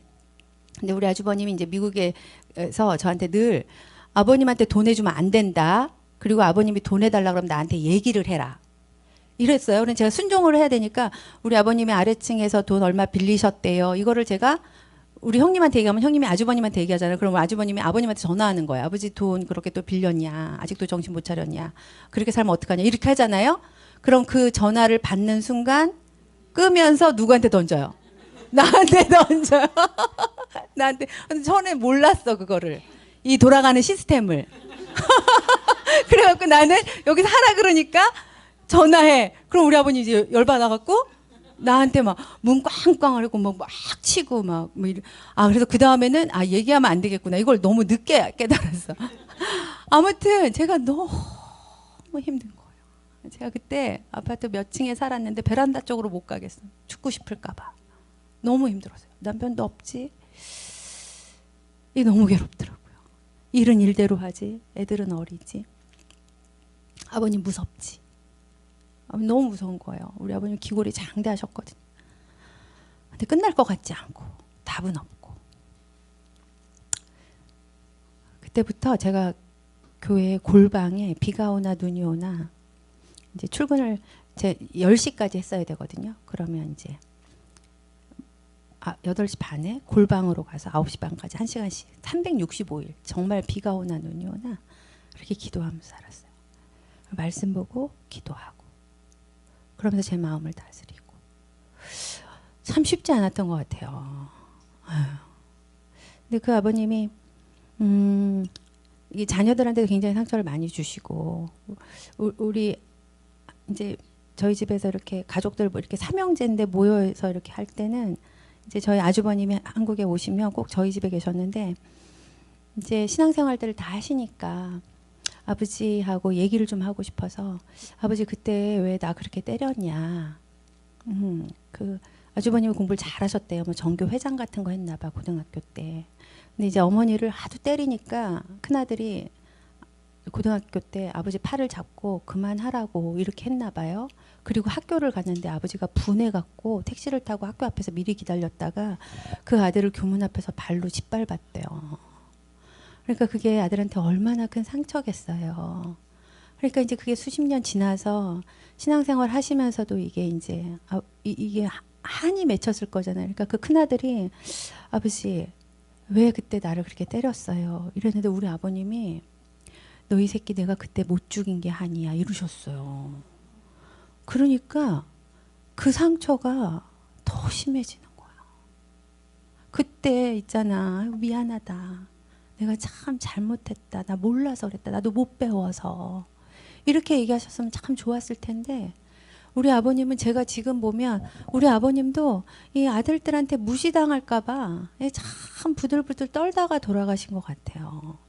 그러니까 아들들이 아버지 살아온 인생에 대해서 좀 이렇게 했으면 좋겠는데 아들들이 아버지한테 너무 원망만 하니까 아버님도 참 기댈 데가 없으시고 외롭게 사시다가 가시지 않을까 생각이 드는데 어쨌든 그 아들이 있잖아요. 너무 그 상처가 돼가지고 이제 이런 삶을 살았단 말이에요. 근데 제가 우리 형님하고 우리 동서들이 다 신앙생활 잘하고 되게 착해요. 어머님이 제가 결혼하기 전에 돌아가셨는데 이분이 아버지가 남편이 집에 가면 때리니까 그 공장을 다니시고 공장에서 퇴근하면은 애들 밥상을 차려놓고 빨래 같은 거 좀 해놓고 그다음에 교회로 가셨어. 집에서 자면은 맞으니까. 그럼 교회 가서 이렇게 장의자에서 기도하시다가 주무시고 새벽 예배 끝나고 와서 새벽에 자식들 밥 차려놓고 도시락 싸고 또 공장에 출근하고 이렇게. 그럼 이제 월급날 되면 남편이 와서 돈 뺏어가고 요렇게. 어머님 그러니까 이제 교회에서 남편 피해서 교회에서 자면서 살았겠지만 기도를 얼마나 하셨겠어요. 저희 시어머님이 여러분들처럼 인상이 좋은 권사님이셨어요. 제가 결혼 전에 뵀거든요. 그리고 돌아가셨는데 기도를 얼마나 하셨는지 며느리들이 다 착해. 나를 포함해서. 왜 웃으시는 거야 이 장면을. 왜 웃지? 그러니까 저희 형님도 그렇고 동서도 제 복이죠. 이렇게 근데 저한테 모시고 사느라 너무 고생했다고 자꾸 그러세요. 그거를 어떻게 그렇게 고생을 했냐 이러시는데 제가 지금 생각해 보면 우리 아버님이 그렇게 별나서 내가 기도를 진짜 많이 해갖고 이렇게 신학교 교수까지 됐나 보다.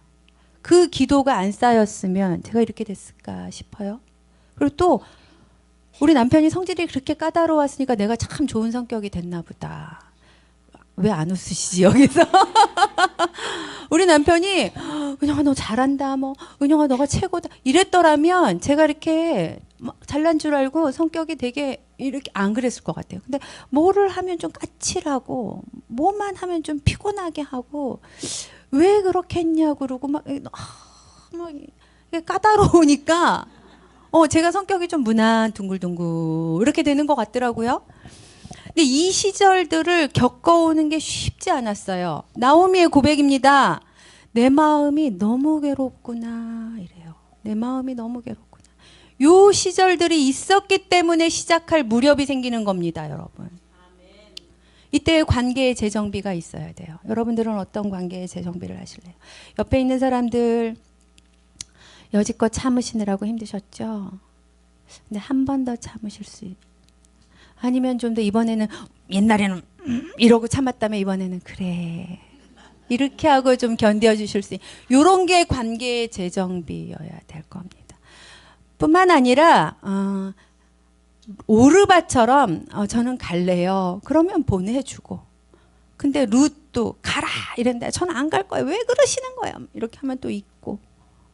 떠날 사람, 품을 사람 이런 관계의 재정비뿐만 아니라 내가 이 사람한테 미워하는 마음이 있으면 100이 미워하는 마음이었으면 한 80으로 줄이고 사랑하는 마음도 한 20 넣어보고 이런 관계의 재정비가 우리 안에 있어야 될 줄 믿습니다.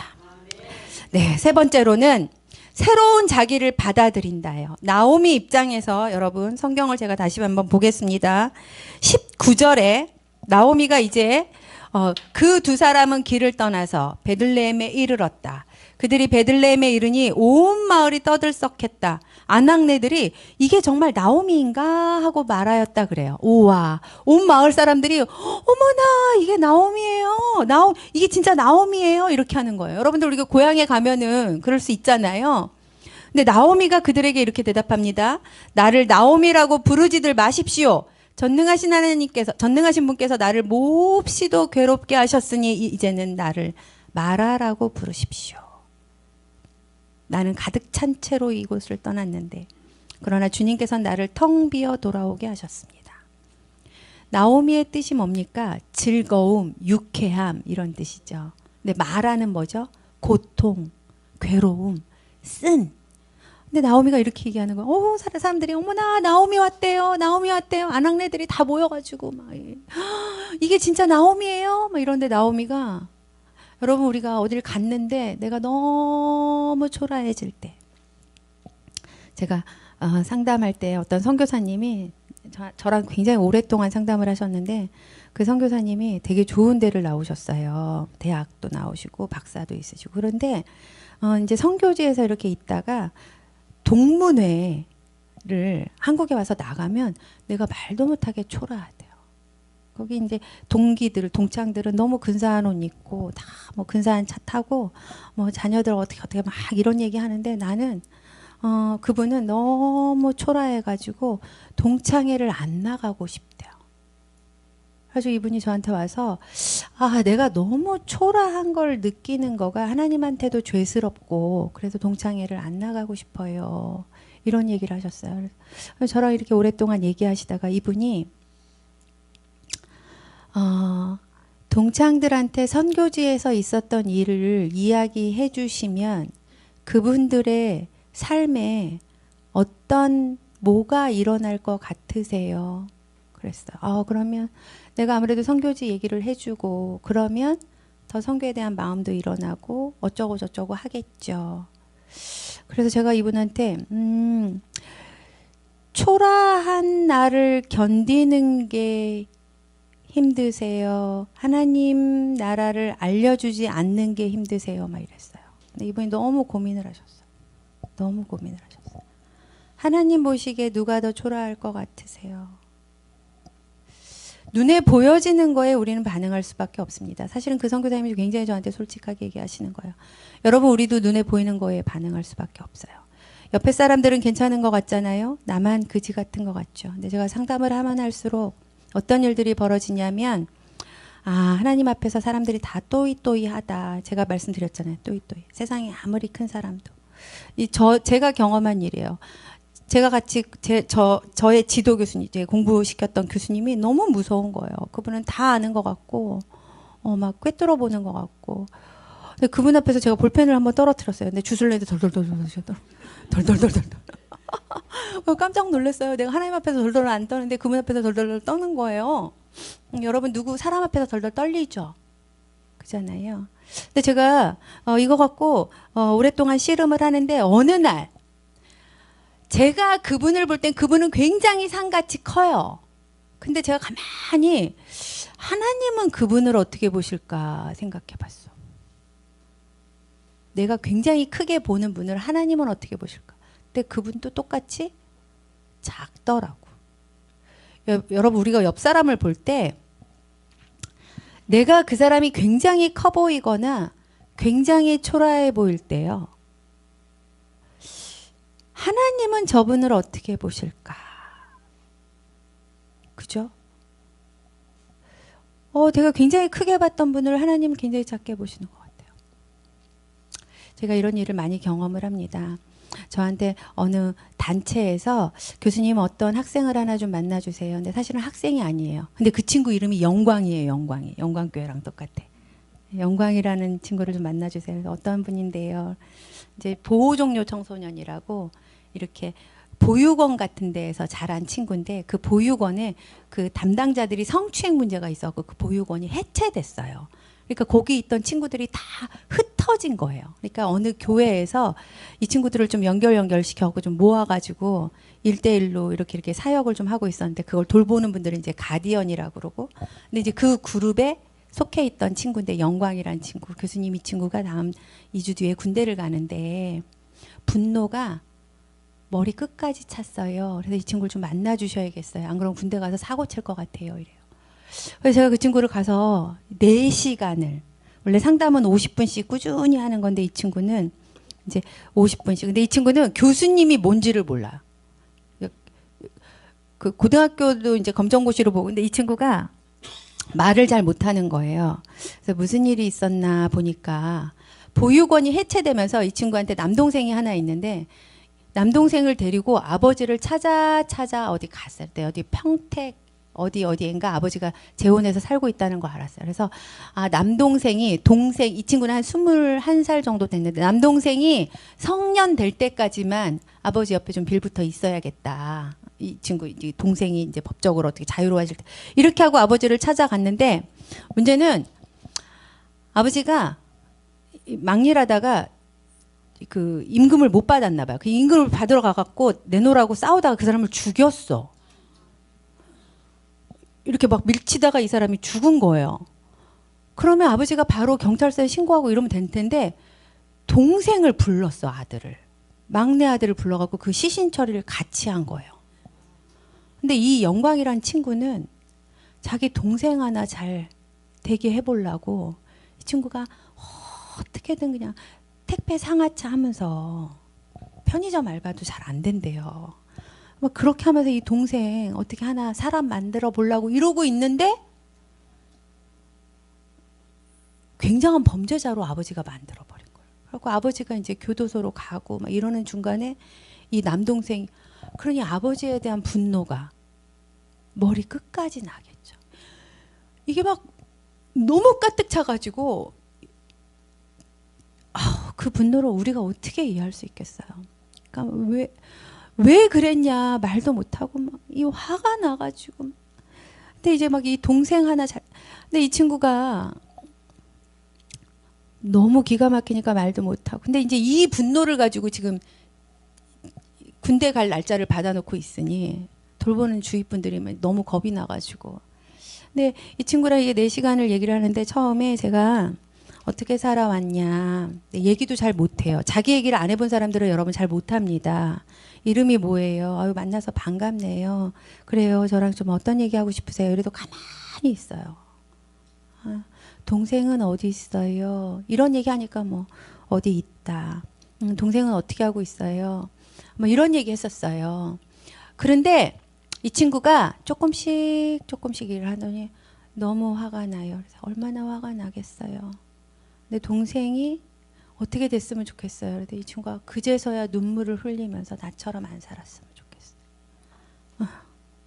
내가 아버지한테 기대한 게 동생 하나 그냥 조금 클 때까지만 몇 년 사고 안 치고 살아주길 바랬는데 어떻게 그럴 수가 있냐고. 자기 혼자 처리하죠.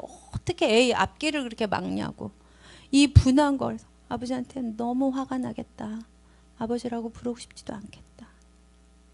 근데 이 친구가 좀 막 울기 시작했어요. 여러분 화난 사람은 울면 돼요.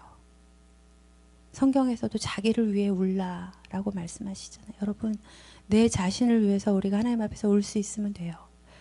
울다가 미치는 사람은 없어요. 안 울려고 그러다가 승질 부리는 거요. 여러분 나를 위해서 자꾸 우셔야 돼요. 근데 이 친구가 있잖아요. 얘기하다가 조금씩 눈물을 흘리는데 나중에 팍 터졌어요. 내 동생. 이 친구가 저한테 4시간 얘기하고 저한테 쭈뼛쭈뼛거리면서 고맙습니다 이렇게 하고 가는데 제가 이랬어요. 제가 고맙다고. 머머씨가 살아온 21살인가 밖에 안 됐지만 21년에 살아온 인생에 대해서 잠깐이라도 저한테 들려주셔서 제가 머머씨가 어떻게 살아왔구나를 잠깐이라도 알 수 있어서 저한테 너무 영광이라 그랬어요. 그래서 제가 그 친구를 영광이라고 그래요. 지하철 타고 집으로 가는데 제가 하나님 앞에 너무 감사했어요. 제가 뭐라고 이 친구가 살아오면서 겪었던 그 외로움과 그 분노, 그 처절한 비참함에 대해서 알게 해주시나. 제가 뭔가를 해줄 수 있는 건 없죠. 근데 그 친구가 어떻게 살아왔는지 제가 옆에서 증인으로 있을 수 있잖아요. 그죠? 나한테 들려주셔서 너무 고맙다. 예수님이 여러분 삶의 증인이십니다. 우리가 이렇게 견디고 고통스럽게 비참하게 때로는 처절하게 때로는 초라하게 있을 때 예수님이 네가 어떤 삶을 살고 있는지 내가 알아. 우리는 증인된 삶을 사는 거죠. 예수님의 증인이 되어야 되고 또 우리의 삶에 옆 사람이 증인 한 명 있으면 괜찮아요. 제가 그 친구한테 살아온 인생에 대해서 나한테 알려줘서 너무 고맙다. 근데 선생님들이 그 중간에 연결시켜준 선생님들이 몇 달 있다가 전화 왔어요. 교수님 그 친구 있잖아요. 상담이 너무 좋았나 봐요. 그래서 어떻게 하세요? 그랬더니 친구들이 훈련 끝나고 면회 갔더니 그 친구가 그랬대요. 그 친구한테 야 이 새끼야 너도 상담 받아야 돼. 그랬대. 그렇게 말하는 거 보니 상담이 좋았나 봐요. 이렇게 얘기. 근데 제가 한 게 하나도 없어요. 제가 그 친구한테 뭘 얘기할 수 있겠어요. 그잖아요. 그 친구가 경험하는 절망, 그 비참함. 군대 가는데 동생 혼자 놓고 가는 그 심정이 어떻겠어요. 근데 제가 해줄 수 있는 게 없어요. 그냥 얘기를 들은 것밖에 없죠. 근데도 참 다행이죠. 그렇게 친구들한테 야 이 새끼야 너도 상담 받아야 돼 그랬대요. 여러분 우리는 새로운 자기를 받아들여야 됩니다. 나오미가 나를 더 이상 나오미라고 부르지 마. 나를 마라라고 부르십시오. 21절에 보면 나는 가득 찬 채로 이것을 떠났습니다. 그렇죠. 남편도 있었고 아들도 있었어요. 떠날 때. 근데 그러나 주님께서는 나를 텅 비어서 돌아오게 하셨습니다. 마음만 비었겠어요. 남편도 자녀도 재산도 아무것도 없는 상태. 심지어 젊은 나이도 이제 아니에요. 텅 비어 돌아오게 하셨어요. 주님께서 나를 치시고 전능하신 분께서 나를 불행하게 하셨는데 이제 나를 나옴이라고 부를 까닭이 어디 있겠습니까? 여러분 이게 1장의 21절 말씀이에요. 근데 22절부터 새로운 역사가 시작됩니다. 21절까지는 주님께서 나를 텅 비어서 돌아오게 하셨습니다. 이 비참한 거 이런 것들 하나님 앞에서 이분이 충분히 인식하고 돌아왔다고 고백하는 거예요. 그런데 21절 이렇게 하여 나오미는 모압 여인인 며느리 룻과 함께 모압 지방에서 돌아왔다. 그들이 베들레헴에 이르렀을 때에는 보리를 거두기 시작할 무렵이었다. 여러분 우리가 잘 알죠? 2장부터 어떤 이야기가 펼쳐지는지 여러분 아시죠? 어마어마하게 드라마틱한 일들이 펼쳐지죠. 근데 그 엄청난 드라마틱한 일들이 펼쳐지기 직전까지의 일. 나오미가 나 너무 비참해. 나 더 이상 나오미라고 부르지 마. 여러분 이러한 고백이 가장 어두운 새벽이 동트기 직전이래요. 여러분 인생에서 지금 이렇게 어려운 시즌을 보내고 계시대요. 2장부터 드라마틱한 일들이 펼쳐지기. 아멘입니다. 하나님께서 어떤 일을 시작할 무렵이신지 여러분 2장 너무 잘 알지만 우리가 잠깐 그 이후로 여러분들 잘 아시는 보세요. 그들이 베들레헴에 이르렀을 때 보리를 거두기 시작할 무렵 새로운 역사가 시작되는 룻이 그 다음에 보아스를 만나죠. 보아스를 만나서 나오미가 이렇게 해라 저렇게 해라 막 이렇게 하잖아요. 그런데 나오미는 그래서 나중에 보시면 여러분 성경에서 아주 현숙한 여인 지혜로운 여인의 아주 대표적인 명사가 돼요. 그래서 나오미한테 나중에 웃음이 회복되는, 여러분 마지막 4장 16절에 보면 4장 15절부터 14절부터 볼까요? 제가 볼게요. 그러자 이웃 여인들이 나오미에게 말했습니다. 이웃 여인들이 와갖고 어머 이게 나오미인가? 막 이러고 나 나오미라고 하지마 막 이랬던 여인들이 이제는 주님께 찬양을 드립니다. 주님께서는 오늘 이 집에 자손을 주셔서 대가 끊어지지 않게 하셨습니다. 그의 이름이 이스라엘에서 늘 길이어지길 바랍니다. 15절 시어머니를 사랑하는 며느리, 아들 7보다도 더 나은 며느리가 아기를 낳아주었으니 그 아기가 그대에게 생기를 되찾아 줄 것이며 늙음하게 그대를 돌보아 주실 것입니다. 16절 나오미가 그 아기를 받아 자기 품에 안고 어머니 노릇을 하셨다. 17절 이웃 여인들이 그 아기에게 이름을 지어주면서 나오미가 아들을 보았다고 하며 환호하였다. 그들은 그 아기의 이름을 오벳이라고 하였다. 그가 바로 이새의 아버지요 다윗의 할아버지. 다윗의 할아버지를 누가 키워요? 나오미가 키웁니다. 이 일들이 시작되기 전까지 어떤 일들이 있는 거예요, 여러분? 그래요. 굉장히 비참했을 그의 삶 속 느껴지시나요? 지금 이 시간들을 여러분들이 어떻게 겪고 계실지 모르겠는데 하나님께서 여러분들한테 어떤 일을 시작할 무렵인가? 그렇다면 우리가 하나님의 소식을 듣고 관계의 재정비를 해가며, 그렇죠, 우리가 새로운 나의 삶, 이런 것들을 좀 받아들이는 일들이 저와 여러분 안에 일어났으면 좋겠습니다. 그래요. 우리가 잠깐 기도합시다. 하나님, 말씀으로 들려주시는 이야기들을, 생각나는 것들을 우리가 붙잡고 내 목소리가 내 귀에 들릴 정도로 소리내서 같이 기도했으면 좋겠습니다. 한 1분 정도 같이 기도합시다. 하나님, 그렇습니다.